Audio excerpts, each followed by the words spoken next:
अभी तक आपने हमारा चैनल सब्सक्राइब नहीं किया है तो प्लीज़ सब्सक्राइब कर लीजिए।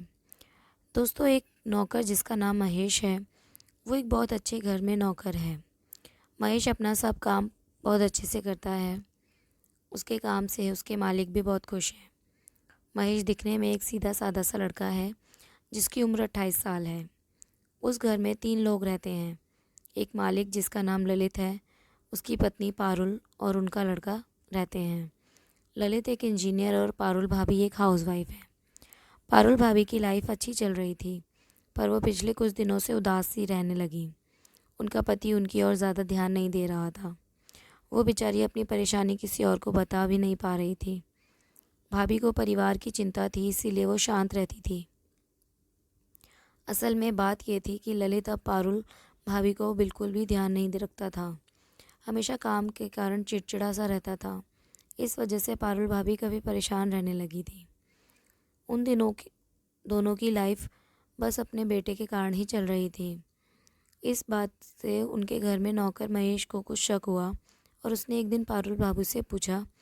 महेश बोला, भाभी अगर आपको बुरा ना माने तो मैं एक बात पूछ सकता हूँ? पारुल भाभी बोली, क्या पूछना चाहते हो? महेश ने कहा, भाभी आप कुछ परेशान लग रही हैं, कुछ बात है क्या? तो पारुल भाभी बोली, नहीं कुछ बात नहीं है। तुमको ऐसा क्यों लग रहा है? महेश ने कहा, वो भाभी मैं देख रहा हूँ कि भैया आपसे सही से बात नहीं कर रहे हैं और आपका चेहरा उदास रहता है। पारुल भाभी थोड़ा हिचकिचाते हुए बोली, नहीं ऐसा कुछ नहीं है, बस कुछ प्रॉब्लम्स हैं, तुम नहीं समझोगे। भाभी थोड़ा परेशान सी होकर बोली, वो सब छोड़ो, मुझे एक कप चाय मिलेगी? महेश बोला, जी भाभी जी, अभी लाता हूँ।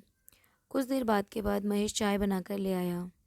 लीजिए भाभी जी, आप चाय पिए, जब तक मैं सफाई कर देता हूँ। पारुल ने कहा, अरे महेश आओ बैठो, तुम भी चाय पी लो। महेश बोला, नहीं भाभी, मैं आपके साथ कैसे चाय पी सकता हूँ, मैं तो यहाँ आपका नौकर हूँ। पारुल भाभी बोली, क्यों नहीं पी सकते? वैसे भी अब तुम अभी क्या कर रहे थे कि भाभी अगर कोई प्रॉब्लम हो तो बताइए, तो फिर तुम मेरे दोस्त भी हुए ना। महेश थोड़ा सोच में पड़ गया और बोला, वो भाभी। तभी पारुल भाभी ने कहा, वो मुझे कुछ नहीं पता, आओ बैठ जाओ, तुम इतना काम करते हो, हमारा ख्याल रखते हो। महेश मान गया और कहा, अच्छा भाभी ठीक है, भाभी आप इतना कह रहे हो तो मैं बात मान लेता हूँ। फिर कुछ दिनों बाद तक ऐसा ही चलता रहा। अब महेश और पारुल आपस में कभी कभी बातें करने लगे। पारुल भाभी महेश को अपने दुख की दर्द की बातें बताने लगी थी। एक दिन पारुल भाभी और ललित की कुछ अनबन हो गई। ललित गुस्से में बड़बड़ाते हुए वहाँ से चला गया। पारुल भाभी को बहुत बुरा लगा और वह रोने लगी। महेश ये सब देख रहा था। महेश पारुल भाभी के पास आया और बोला, भाभी क्या हुआ, आज भैया इतने गुस्से में क्यों गए? पारुल भाभी ने गुस्से में कहा, कुछ नहीं, तुम अपना काम करो। महेश ने कहा, मैं अपना काम ही तो कर रहा हूँ भाभी, आपका ख्याल रखना भी तो मेरा काम ही है। पारुल भाभी बोली, कुछ नहीं, बस ऐसे ही थोड़ी लड़ाई हो गई, बस बाकी तुम नहीं समझोगे। महेश बोला, भाभी आप मुझे बता सकती हो और आप वैसे भी मुझे अपना दोस्त बोलती हो। अगर एक दोस्त दूसरे दोस्त के काम नहीं आएगा तो कौन आएगा?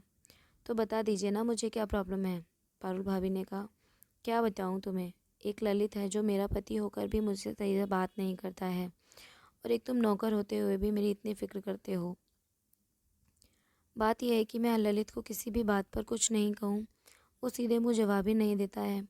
एक औरत औरत को अपने पति से कुछ इच्छा होती है, कुछ सपने होते हैं, पर ललित मुझसे अब ऐसे बर्ताव करता है जैसे मेरा उस पर कोई हक ही नहीं है।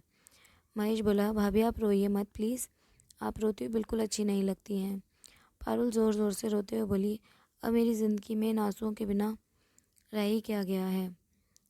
फिर पारुल ने महेश से कहा, अच्छा चलो, अब बहुत देर हो गई है, तुम सो जाओ और मैं भी अपने रूम में जाती हूँ। महेश, अच्छा भाभी जो ठीक है, पर आप रोना मत। वो दोनों अपने रूम में चले गए और सो गए। इसके बाद में उन दिनों दोनों को धीरे धीरे बात होती रही। अब पारुल भाभी ललित की सारी बातें महेश को बताने लगी थी। फिर एक दिन पारुल भाभी और ललित की फिर से लड़ाई हुई और ललित घर से बाहर जाने लगा। तभी पारुल भाभी ललित के पीछे दौड़ पड़ी और वो फर्श पर फिसल कर गिर गई, मगर ललित नहीं रुका और वो चला गया। पारुल भाभी के गिरने की आवाज़ सुनकर महेश दौड़ा हुआ आया और महेश ने पूछा, अरे भाभी क्या हुआ, आप कैसे गिर गई? पारुल ने कहा, कुछ नहीं, बस वो पैर फिसल गया। महेश ने पारुल भाभी को उठाने की कोशिश की, पर पारुल से सही से खड़ा नहीं हुआ गया। महेश ने पारुल भाभी को उठाया और उनके रूम में लेकर जाकर छोड़ दिया। महेश ने दोबारा भाभी से पूछा, बताओ क्या हुआ था भाभी, आप कैसे गिर गई थी, आप दौड़ क्यों रही थी? पारुल भाभी ने उदास होकर बताया, वो तुमको तो पता ही है ललित और मेरे झगड़े के बारे में। आज फिर से झगड़ा हुआ और वो बाहर जाने लगे। मैं उसे रोकने के लिए भागी और गिर गई, पर वो देखकर भी रुका नहीं और चला गया। महेश ने कहा, भाभी आप रोइए मत, आपको बहुत दर्द हो रहा होगा, मैं डॉक्टर को बुलाता हूँ। पारुल भाभी ने महेश से कहा, तुम मेरा इतना ख्याल रखते हो, तुम मेरे लिए कितना करते हो, एक मैं फिर भी कुछ नहीं करती। अच्छा महेश, तुम मेरी एक बात मानोगे? महेश बोला, हाँ बोलिए भाभी जी, मैं आपकी सारी बात मानूंगा। पारुल भाभी बोली, अच्छा सुनो, मेरे पैर और कमर में चोट लगी है, तुम बाम लगा दोगे? महेश ने कहा, अगर भाभी आपको कोई दिक्कत नहीं है तो मैं लगा दूंगा। पारुल भाभी बोली, मुझे कैसी दिक्कत, हर किसी को तुम जैसा दोस्त चाहिए ही है जो ख्याल रखे। ये मेरे लिए बड़ी अच्छी बात है जो कि तुम मेरे अच्छे दोस्त हो। महेश ने पारुल भाभी के पैर पर बाम से मालिश करने लगा। पारुल भाभी को अब थोड़ा आराम महसूस हो रहा था। पारुल ने महेश को थैंक्स कहा और महेश वापस घर में काम में लग गया। अब पारुल भाभी अपनी सारी बातें महेश के साथ करने लगी और खुश रहने लगी। धीरे धीरे ललित को भी आभास हो गया कि उसे अपनी पत्नी का भी ध्यान रखना चाहिए।